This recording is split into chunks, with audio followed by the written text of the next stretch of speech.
Mga kardabs, may adlaw na po na sa itong tanan. Tilok ta kardabs, tilok. Mintras pwede patilok ko ng tumoy mga kardabs. Tilok yun kay sayang kay kahoy.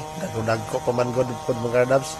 Tungod kay ang operator yan na kabalo na mga kardabs. Kung say pwede pa gabas kay medyo dagko-dako yun gulmay ng mga kahoy nila din mga kardabs. No? Bisag hapit na dito naabot sa kinatumyan. Dagko orang yapon mo nang siya na ginahibalo na mga kardabs. Sa kutob ang mga size nga pwede niya panggamiton og sagol ni mga kahoy diri mga kardabs. Ang uban dagko, ang uban pud gagmay wa katubo ang uban kay nahanungan sa mga dagko ba nindot tug mga dagko tanan kay umay-umay yun ning kahoya dili po ningon dagko tanan mga kardabs katong nalagi o lag tanom mao toy nga dagko yun pero sina lang pasalamat ha na naka-insert nga punta diri mga kardabs.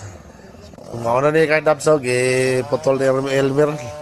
Last na ni kardab, last na ni kagulong kay kanang gagmay niya. Okay mga kardabs, birada sa ta mga kardabs, birada.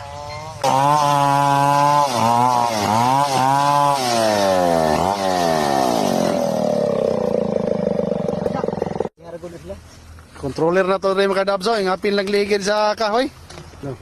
Like that. In English, oh. Okay, Mer. Murag hapit man mahulog din Mer.